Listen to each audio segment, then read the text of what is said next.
Assalamualaikum warahmatullahi wabarakatuh. Kami dari kelompok 8 akan menjelaskan tentang metode pendidikan dan penyuluhan gizi. Anggota kami beranggotakan yang pertama adalah saya, Fitri Budiastuti, yang kedua ada Rosita Iza Nuringtias. Di sini kami akan menjelaskan 3 hal. Yang pertama adalah pengertian dari metode, yang kedua cara untuk memilih metode, yang ketiga macam-macam metode penyuluhan. Yang pertama ada pengertian dari metode. Berdasarkan Kamus Besar Bahasa Indonesia edisi 1 tahun 1997, metode adalah cara kerja yang bersistem untuk memudahkan pelaksanaan suatu kegiatan guna mencapai tujuan yang ditentukan. Menurut Santoso Karo tahun 1981, metode pendidikan kesehatan adalah setiap cara, teknik, maupun media yang terencana yang diterapkan berdasarkan prinsip-prinsip yang dianut. Dalam pendidikan kesehatan serta berdasarkan asas komunikasi, secara umum para pakar tersebut menyimpulkan bahwa metode penelitian adalah suatu cara atau teknik atau strategi untuk mencapai tujuan sesuai dengan situasi dan kondisi secara sumber daya yang tersedia. Yang kedua adalah memilih metode.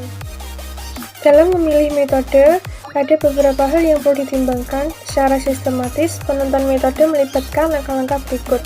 Yang pertama adalah tujuan yang ingin dicapai.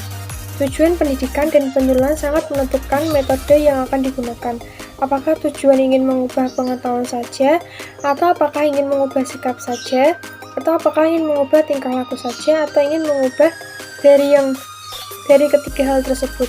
Jika tujuan pendidikan ingin mengubah sikap saja, maka dapat digunakan metode diskusi kelompok, bermain peran, dan konsultasi. Jika tujuan hanya untuk mengubah pengetahuan saja atau pemahaman, maka dapat digunakan metode ceramah, seminar, dan presentasi.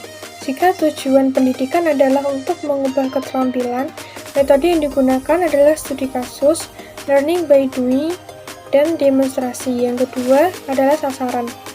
Ciri-ciri karakteristik sasaran perlu dipertimbangkan dalam memilih sebuah metode. Ciri dan karakteristik sasaran meliputi yang pertama pendidikan sasaran. Apakah sudah tamat SD, SMP, SMA, atau adakah pejabat fungsional dosen sebagai profesor? Pertimbangan tingkat pendidikan ini terkait dengan bahasa yang digunakan dan teknik penyampaian pesan-pesan dalam komunikasi. Yang kedua adalah jumlah sasaran, yaitu apakah metode pendidikan bersifat individu ataukah kelompok atau massa. Metode yang bersifat individu itu seperti konsultasi, dan pendekatan bersifat kelompok itu seperti diskusi dan tanya jawab. Pendekatan bersifat massa seperti ceramah dan seminar. Yang ketiga adalah situasi. Situasi ini mengenai situasi kegiatan saat dilakukan. Apakah ruangan tersedia besar ataukah sempit? Jika ruangan besar, maka dapat digunakan metode ceramah. Namun, jika ruangan sempit, maka dapat digunakan metode konsultasi dan diskusi kelompok kecil. Waktu yang tersedia juga harus dipertimbangkan. Contoh metode yang menggunakan waktu lama adalah kunjungan lapangan dan field trip. Yang keempat adalah petugas. Beberapa metode ini memiliki tingkat kesulitan yang berbeda dalam penggunaannya. Sebaiknya petugas memilih metode yang memang dapat dan biasa dilakukan, dan tidak menggunakan metode yang tidak biasa atau tidak pernah dilakukan oleh petugas. Yang kelima adalah sarana. Salah satu sarana dan prasarana tersebut adalah ketersediaannya aliran listrik. Contohnya pada metode ceramah, yaitu membutuhkan alat-alat LCD dalam pemutaran film. Di samping itu, apakah tersedia alat bantu lainnya seperti lembar balik dan whiteboard untuk metode diskusi kelompok dan curah pendapat. Yang terakhir adalah biaya. Beberapa metode pendidikan dan penyuluhan memang ada yang membutuhkan biaya yang banyak.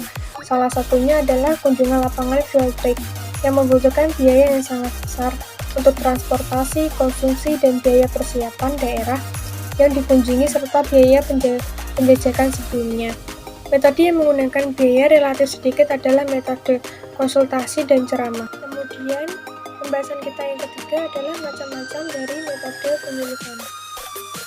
Macam-macam metode penyuluhan, yang pertama ada ceramah, yang kedua diskusi kelompok, yang ketiga diskusi panel, keempat curah pendapat, kelima demonstrasi, keenam bermain peran, ke-7 simulasi, ke-8 field trip, 9 studi kasus, dan 10 adalah simposium.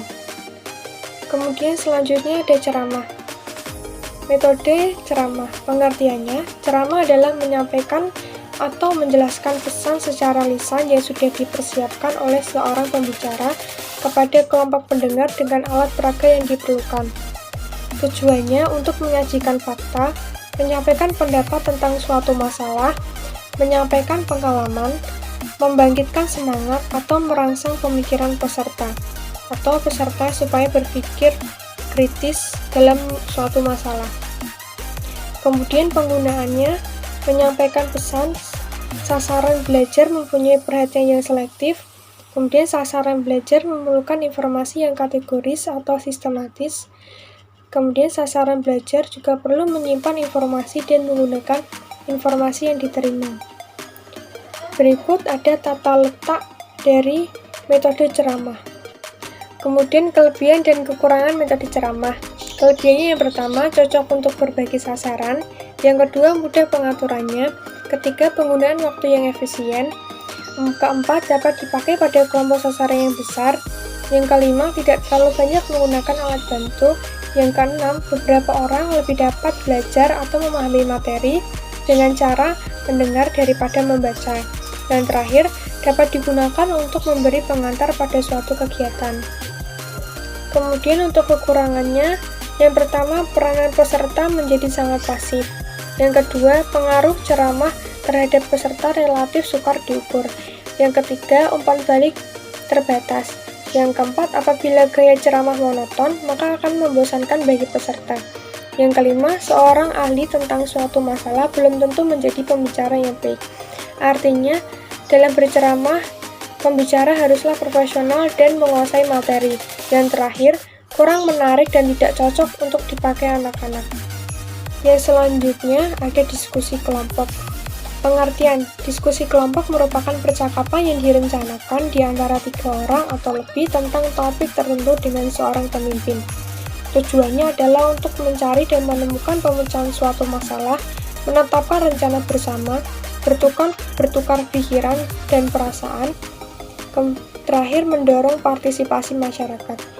Penggunaannya dapat saling mengemukakan pendapat, dapat mengenal masalah kesehatan yang dihadapi, mengharapkan suasana informal, memperoleh pendapat dari orang yang tidak suka berbicara, kemudian masalah yang dihadapi menjadi lebih menarik untuk dibahas.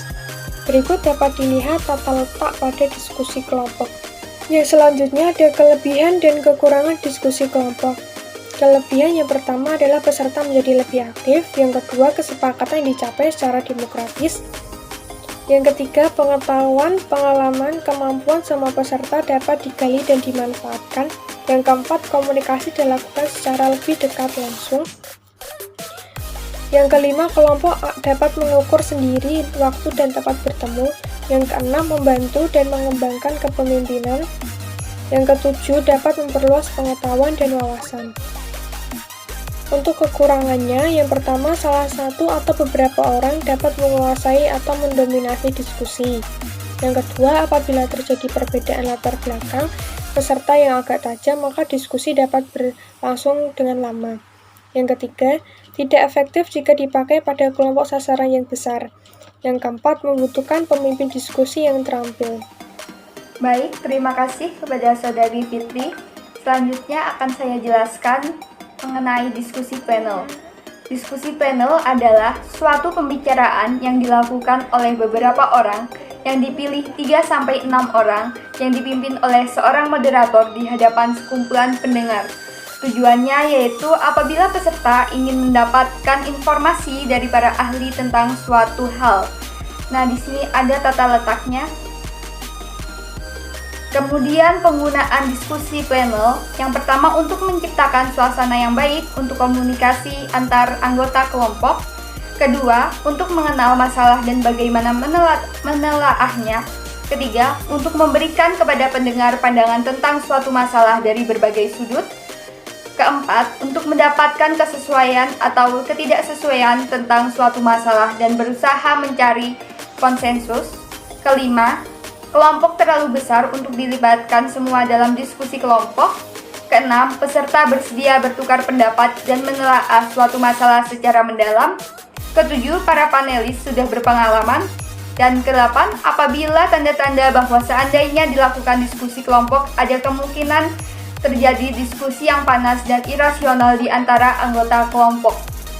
Adapun kelebihan dan kekurangan dari diskusi panel, yang pertama, kelebihannya yaitu membangkitkan pemikiran-pemikiran kreatif, dapat mengemukakan pandangan-pandangan yang berbeda-beda, peserta dapat menganalisis dari berbagai pandangan-pandangan yang berbeda-beda, mengembangkan dan memberdayakan orang-orang yang mempunyai potensi.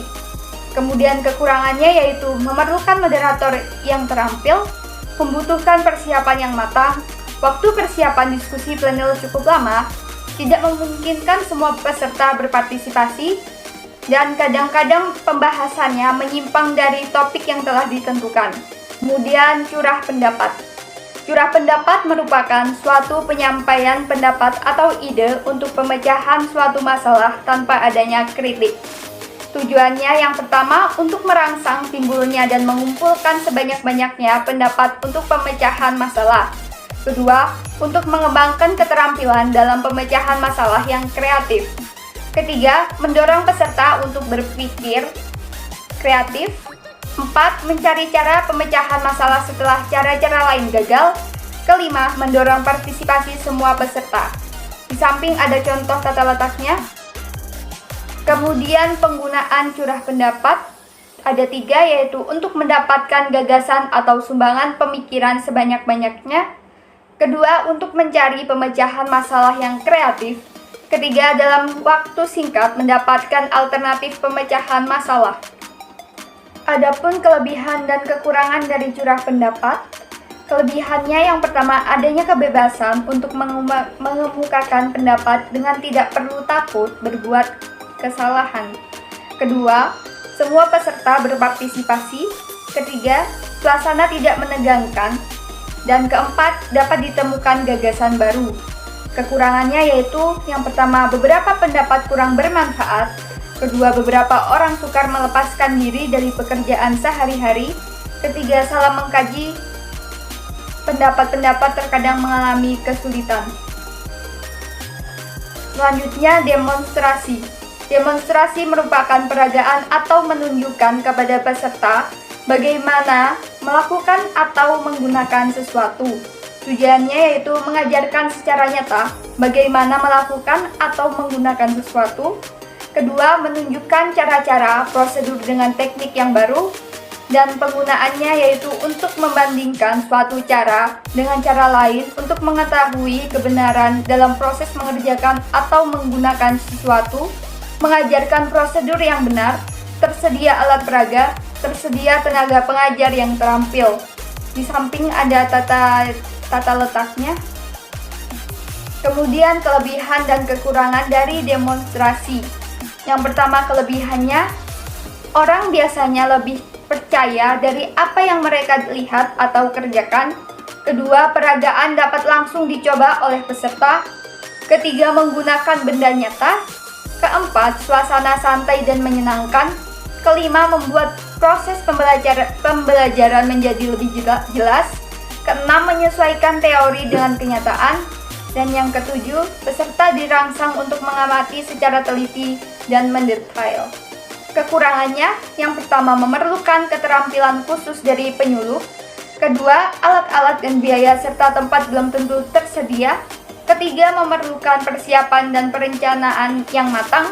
Keempat, apabila alat yang diperagakan termasuk alat berat atau agak rumit, atau jumlahnya terbatas, hanya beberapa orang yang memiliki kesempatan untuk mempraktikannya. Kelima, apabila bendanya kecil, hanya dapat dilihat secara nyata oleh beberapa orang yang berdekatan dengan pembicara. Keenam, tidak cocok untuk jumlah peserta yang besar. Kemudian bermain peran.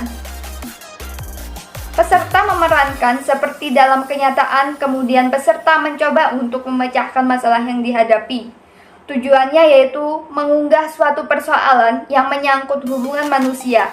Kedua, mendapatkan alternatif lain dalam pemecahan masalah yang menyangkut hubungan manusia. Ketiga, melibatkan segi sikap perasaan secara tajam dari para peserta. Penggunaannya untuk memaknai suatu kehidupan yang berhubungan dengan interaksi antar manusia. Di samping ada tata letaknya, contoh tata letaknya. Kemudian kelebihan dan kekurangan bermain peran. Kelebihannya memberikan kesan yang mendalam dalam penyajian dan pemecahan masalah, mendorong peserta untuk berpikir dan merenung lebih jauh, memberikan kesempatan kepada peserta untuk berperan sebagai tokoh di samping melihat diri sendiri diperankan orang lain. Dan kekurangannya yaitu ada dua, sukar mencari orang yang dapat berperan secara meyakinkan. Peserta dalam jumlah besar mempengaruhi sikap-sikap pemain. Simulasi merupakan permainan yang direncanakan yang maknanya dapat diambil untuk kepentingan kehidupan sehari-hari. Tujuannya yang pertama, peserta menjadi lebih sadar pada kebiasaan-kebiasaan yang kurang baik. Kedua, peserta didik menjadi lebih peka, tahu kekurangan dan kelebihannya sendiri. Ketiga, dapat mengembangkan diri peserta sesuai dengan potensi yang dimilikinya. Penggunaannya yaitu untuk memaknai hubungan antar manusia dengan berbagai macam permainan sehingga para peserta dapat memahami kelemahan dan kelebihan yang mereka miliki. Di samping ada contoh tata letaknya.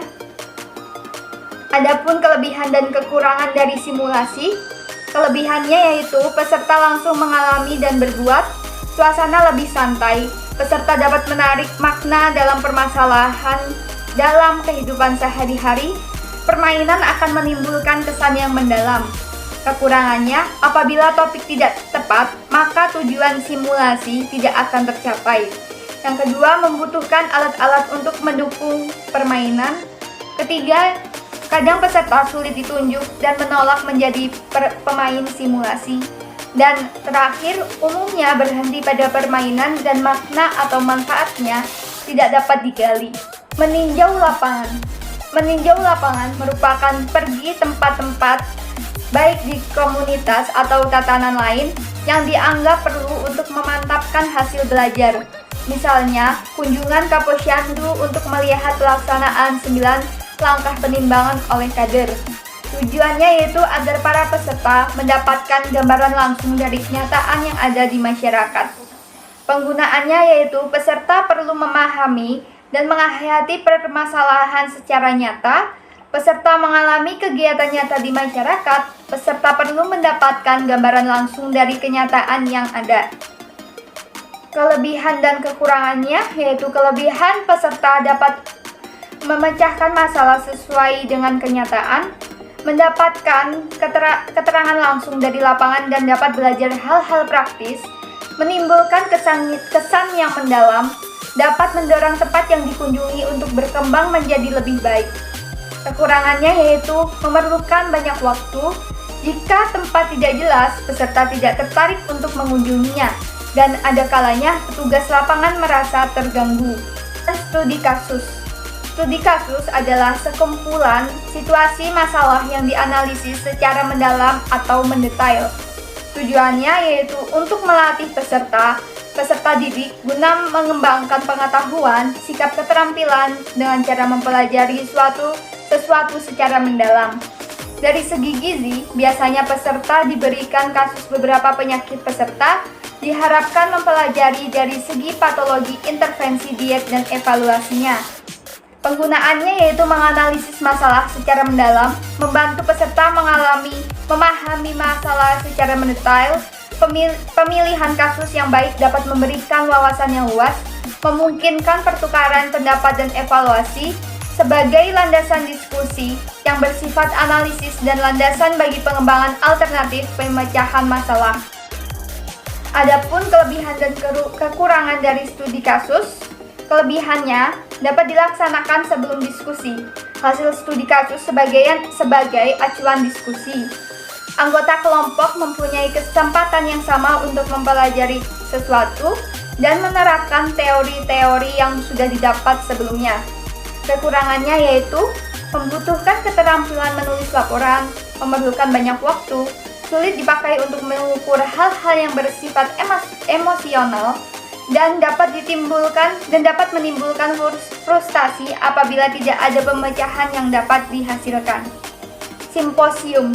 Simposium merupakan serangkaian pidato pendek di depan pengunjung dengan seorang pemimpin. Umumnya disampaikan 5-20 menit yang kemudian diikuti dengan sanggahan dan pertanyaan. Pembahasan dan sanggahan dirumuskan oleh panitia sebagai hasil simposium. Tujuannya yaitu untuk mendapatkan gambaran suatu masalah yang ditinjau dari berbagai aspek masalah yang dihadapi. Contohnya, masalah gizi yang ditinjau dari aspek ekonomi, produktivitas, kecerdasan. Penggunaannya untuk kelompok besar, anggota kelompok membutuhkan keterangan singkat, membicarakan aspek yang berbeda-beda dari setiap topik. Pokok pembicaraan sudah ditentukan secara matang. Kelebihan dan kekurangan dari simposium ini. Kelebihan, banyak informasi yang didapat dalam waktu singkat. Pergantian pembicara menarik perhatian peserta.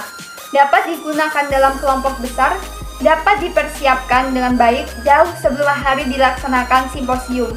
Kekurangannya yaitu kurang interaksi antar peserta, suasana terasa formal, membutuhkan perencanaan matang, membatasi pendapat pembicara karena waktu yang diberikan relatif singkat, kurang spontanitas dan kreativitas dari pembicara karena hambatan waktu. Nah, di sini ada contoh tata letaknya, ada pembicara, podium, moderator, dan peserta. Unity of Science dari materi ini, sampaikanlah dariku walau hanya satu ayat. Hadis riwayat Bukhari. Terima kasih. Wassalamualaikum warahmatullahi wabarakatuh.